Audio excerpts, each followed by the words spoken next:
Night Spaces by Gary Cole. To my Peter, my Wendy, and my wonderful cast, and to James Barry.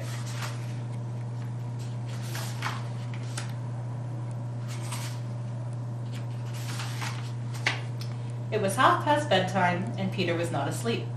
Sun had gone to rest, darkness, that was best. As moon came out, Peter looked about.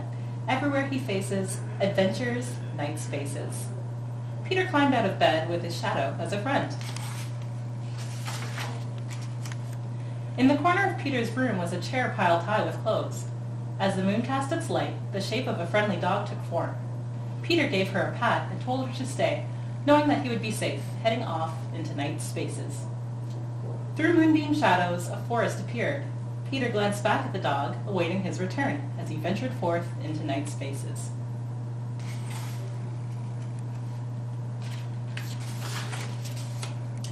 As he approached the black trees, a mighty creature appeared. So Peter reached for his sword, and with a few quick swishes, the dark shape disappeared into night spaces.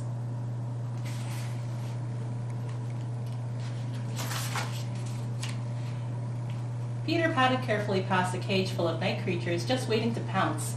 Or maybe, he thought, his imagination growing wider, it was a prison packed with pirates and thieves. Feeling braver after passing the black bars, he saw his next challenge.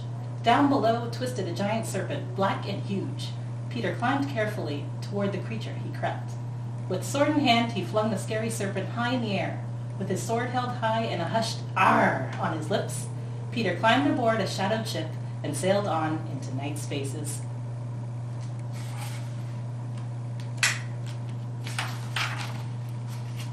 Far off to the right, a large teepee stood, and Peter stopped pushing and wondered if he should attack the Indians, since his sword was now ready and his hand felt steady.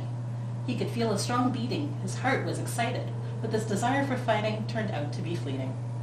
He felt a bit sleepy after all he had done, since his shadow was there, but not helping too much. The Indians stayed hidden in their places as Peter pushed on to new oceans and into night spaces. Ahead lay a tight passage, walled high with great cliffs. With one great thrust, this time his shadow helped too, and feet up, safe from crocodile creatures, Peter sailed ahead into night spaces.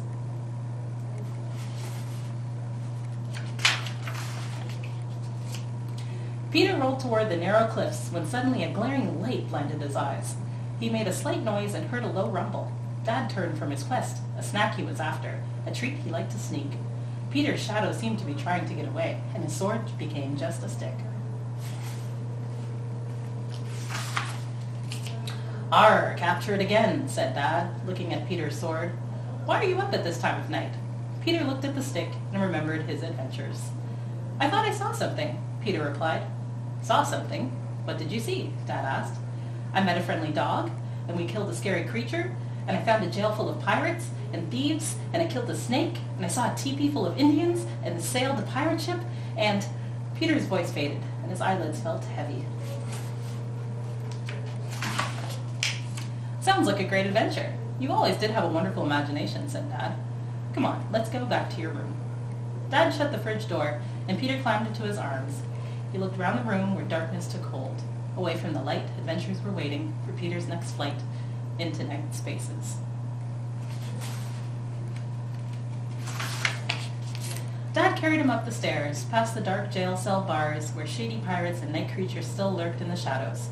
Peter waved his sword menacingly and mouthed, "Stay back," as sleep took hold, for Peter was worn out.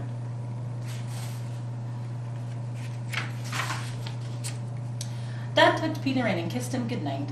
He glanced at the nightstand and almost opened the book. "Tomorrow we'll read further. Our adventures are far from over. Sweet dreams." The moon had gone. The room was all night and alone in the dark, the only thing visible, the second star on the right.